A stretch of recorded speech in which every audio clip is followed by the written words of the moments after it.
Hey friends, Roast here with a video. I want to talk about the upcoming Dune MMO called Dune Awakening. I didn't know this was in existence until today, but I want to watch the trailer real quick together with you guys, and then I'm going to talk about what we know about the game so far. I must not fear.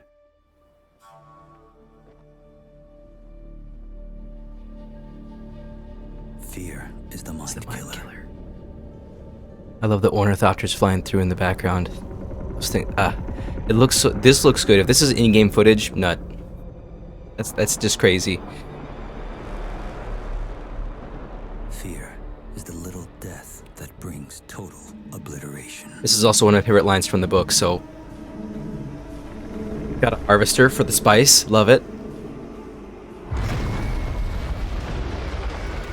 Oh my god, it's one of the worms. Look how huge that thing is.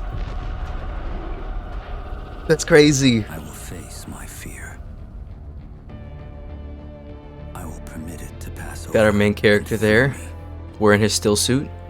And when it has gone past, I will turn the inner eye to see its path. For the fear I know what those hooks are for. there will be nothing. Do it. Time to ride the storm, baby. Only I will remain.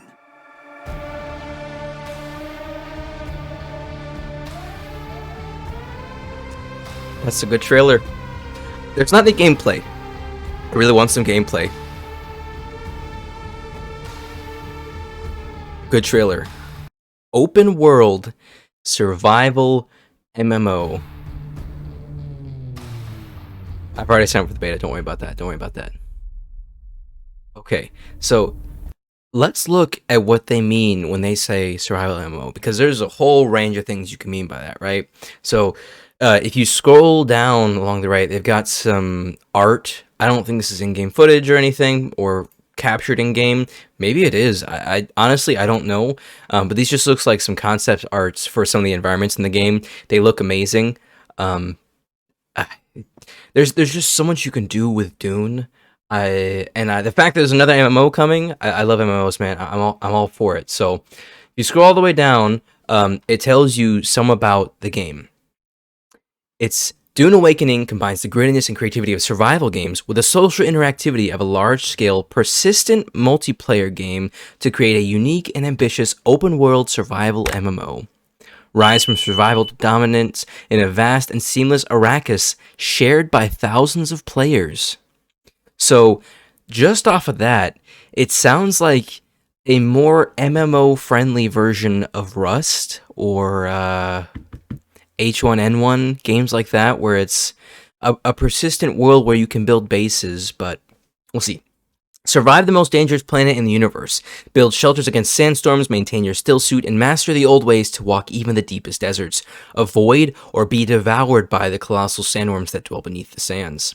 Explore the ever-changing face of Arrakis. Walk the ruins of long-forgotten So, off that first point, survive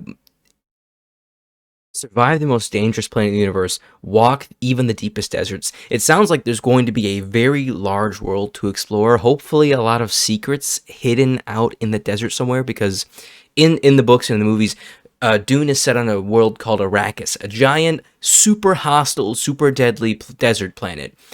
So hopefully it's a really massive world. I mean, you will need a massive world if you want to have thousands of players on the same one at the same time. Explore the ever-changing face of Arrakis. That's very interesting, I think. Walk the ruins of long-forgotten biological testing stations. I like that. Scavenge the wreckage of fallen spaceships, and wander the dusty halls of abandoned sieges. I'll explain this in a minute. Head into unmapped sectors and be the first to discover secrets and riches before the Coriolis storms once again shift the sands and alter the landscape. Okay, so real quick.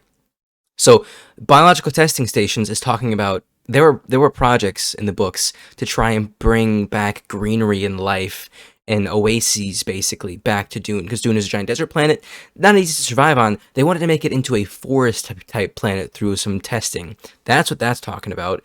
Wreckage of Fallen Stars just makes sense. And abandoned sieges.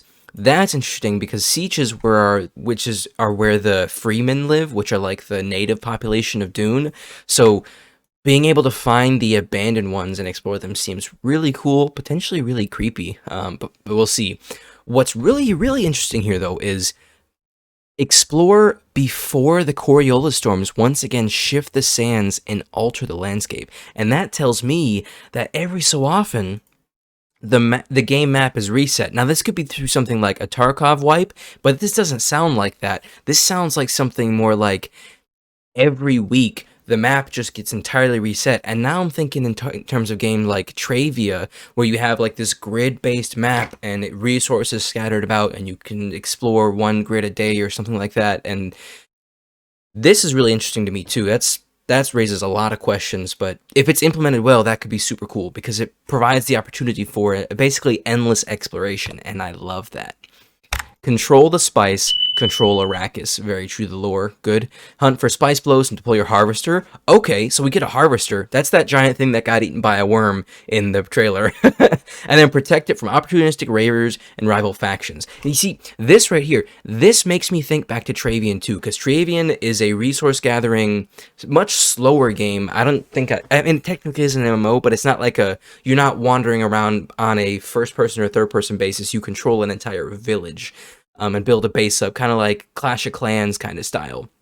But this, you deploy your harvester to a tile, maybe, protect it. I don't know. I'm just trying to guess at what the game could be like. But I don't know. There's just so much. Soak the sand in blood as massive battles shift seamlessly from foot to vehicles and from ground to ornithopters in the sky. So this kind of has hints of games like Travian, open world, well, I don't know about open world, but strategy games like Clash of Clans and Kingdom of Crowns and all those ones where you build a base up and you level your town hall and you send troops out and it takes real time. That's what this sounds kind of like, but shifting from foot to vehicle to ground to sky, that sounds like you are in there fighting and you can transition between the different phases like War Thunder. I have so many questions. Let me in the beta right now. Make plans within plans. Make a name for yourself among the inhabitants of Arrakis. Wield intrigue and force to influence the Landsraad and impact the world. Build your own faction through spice harvesting, trade, subterfuge, and open conflict. So this sounds like guild work, maybe. And you can win things through economic means or through military means.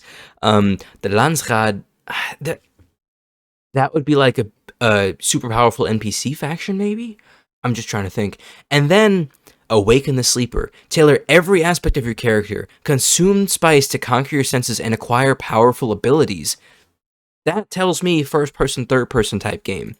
Own your craft, or hone your craft to become sought out for the finest creations. That tells me there's a crafting system? I love it. I'm all in. Construct your fortress in the style of your choosing. The journey is yours to shape. So we have crafting. We have a base or garrison building. We have character leveling and empowerment. You have character customization. That's kind of necessary, right? But like, this is exciting. I am going to stick on this, boys. If you're interested, make sure you comment and like the video. If you're new, definitely subscribe for more so I can keep you guys up to date on this, because this is the first I've heard about this.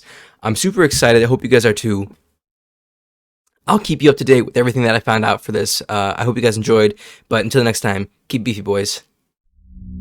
Hello there.